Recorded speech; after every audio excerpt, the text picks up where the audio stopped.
drives you nuts about Erik Karlsson? Well, honestly, everything. Good morning to you. Good Wednesday morning. I'm Dejan Kovacevic of DK Pittsburgh Sports. This is Daily Shot of Penguins. It comes your way bright and early every weekday. If you're into football and or baseball, I also offer daily shots of Steelers and Pirates in the same place that you found this.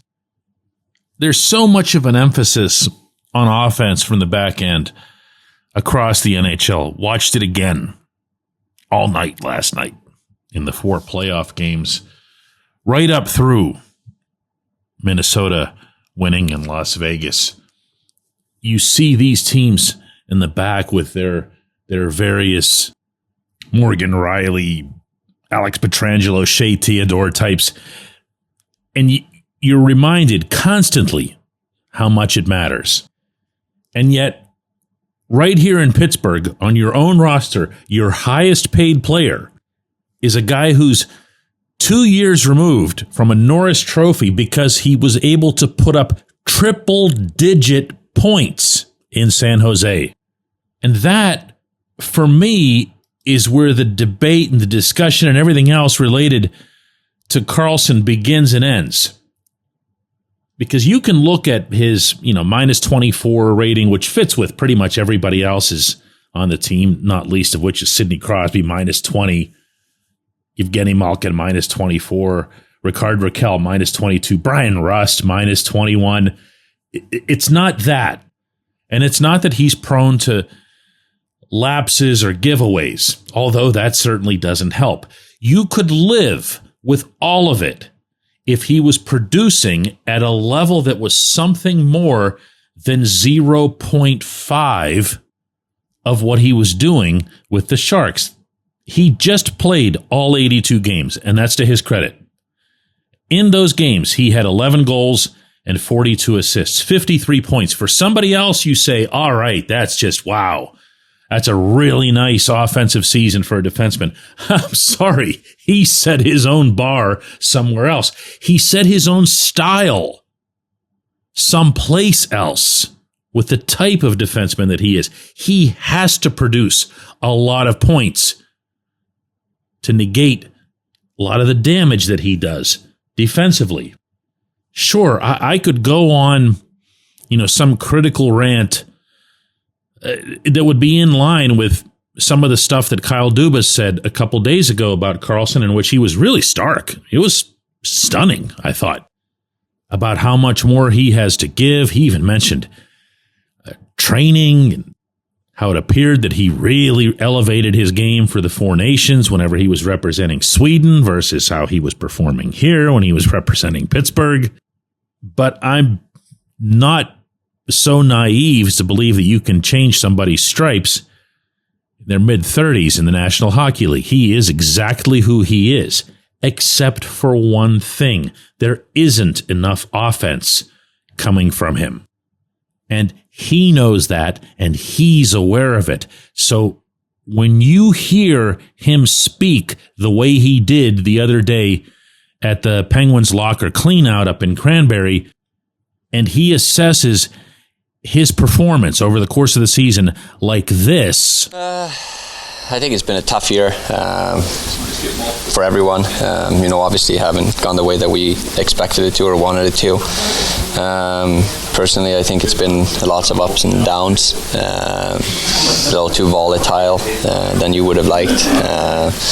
Would have liked to have kept a little bit more consistency throughout the season.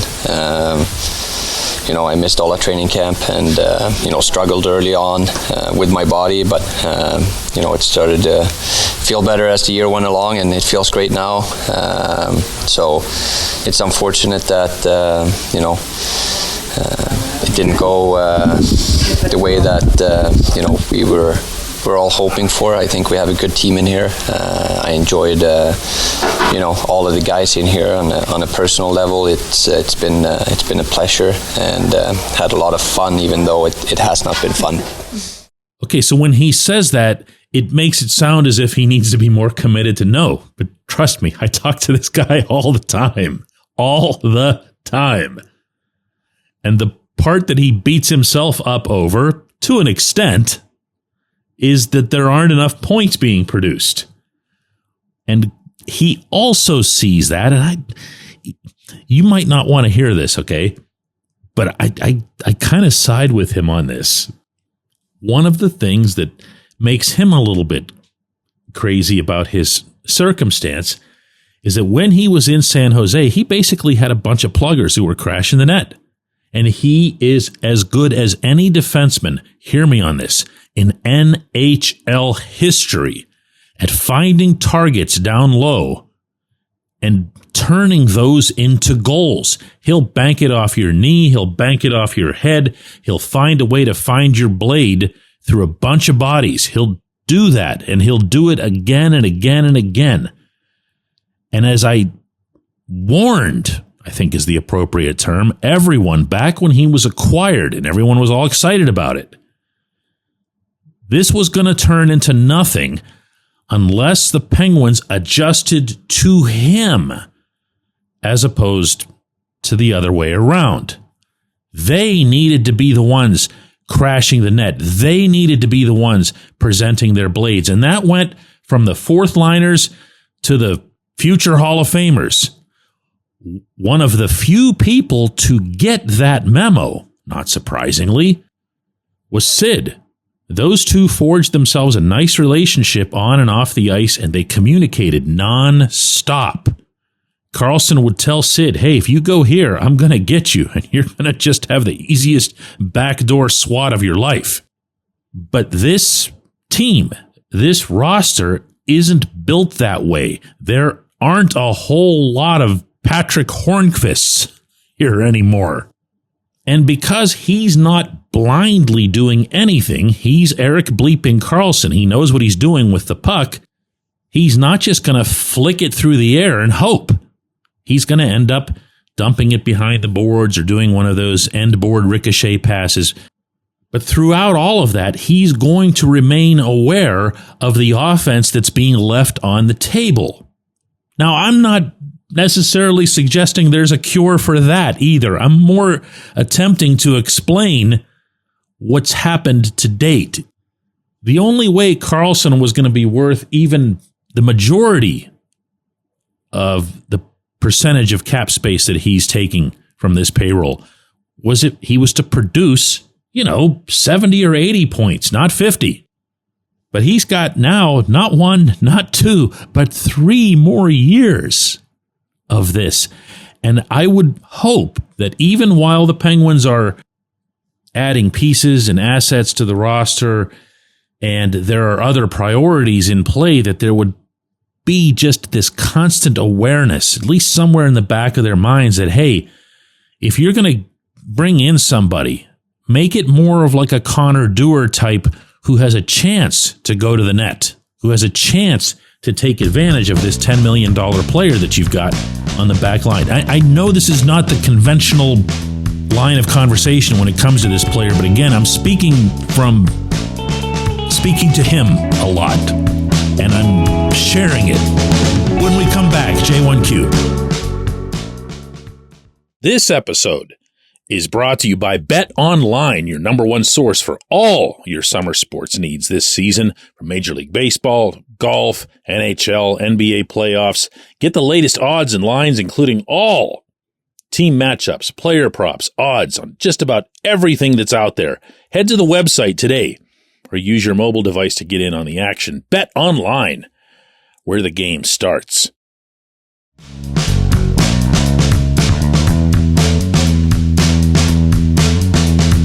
Today's J1Q comes from Richard, who says, DK, the Penguins sadly won't contend as long as Kyle Dubas continues to turn them into the Toronto Maple Leafs, meaning getting former Maple Leafs to come to Pittsburgh that might not be the right fit. Would you agree?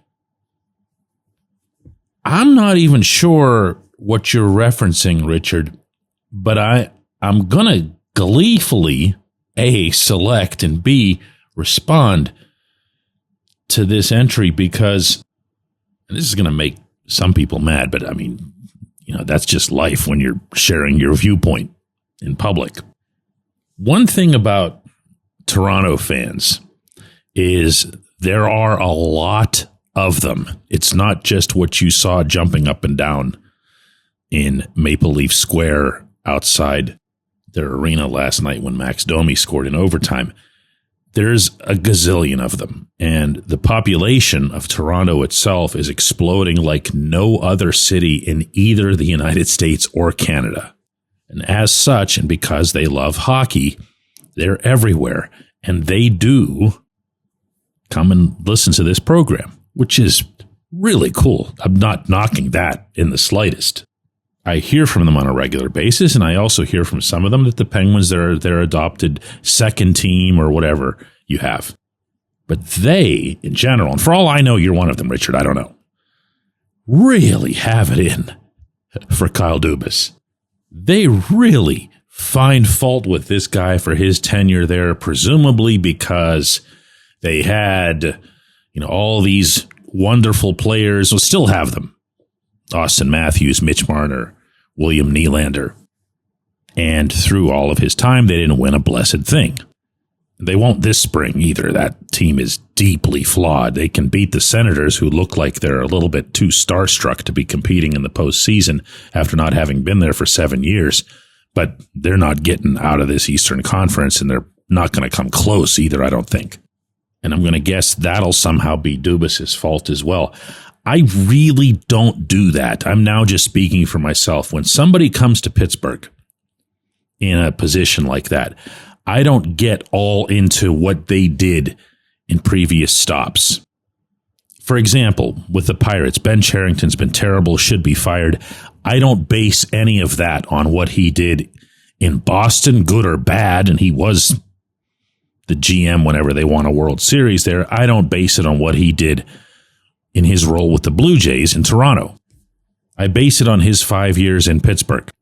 Since Dubas has been here, he's made a couple of mistakes, a couple of whoppers. He's also been just a model citizen as far as how he's learned Pittsburgh, how he's learned the Penguins, how he's learned the people here, how he's learned, way more important than any of that, the people who are already in the structure.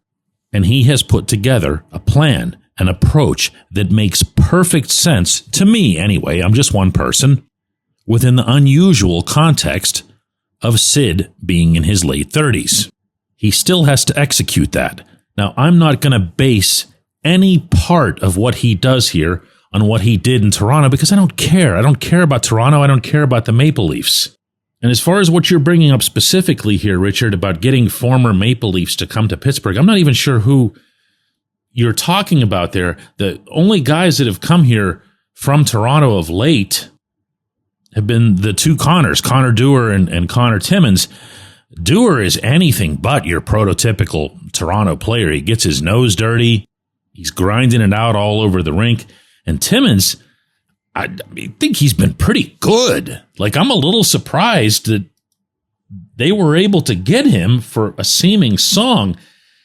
I don't know how many people realized this, but first off, when he was with the Leafs this season, 51 games, he had 8 points, +2 rating, nothing to get super excited about. In the 17 games he was with the Penguins, despite learning all new partners and at one point being paired with Erik Karlsson on his wrong side, meaning Karlsson's wrong side, 17 games, he had a goal and 6 assists and a +9 rating. And way more important than that, he had some strong, advanced metrics to what he was doing out there. The coaching staff thought so much of Timmins, in fact, that they asked the future Hall of Famer to just spend a few games on the left side, which Karlsson did. So, yeah, I don't really get that. I don't need the Toronto angst here. It's not our fault in Pittsburgh, and it's not Dubas's fault that they haven't even been to a Stanley Cup final since it was a 6-team league in 1967, which really shouldn't even count. Six teams isn't a league. We're ending this one before I get myself in further trouble. I appreciate having everybody who listens to Daily Shot of Penguins, including those who follow the Maple Leafs and listen to this show for whatever reason. Let's do it again tomorrow.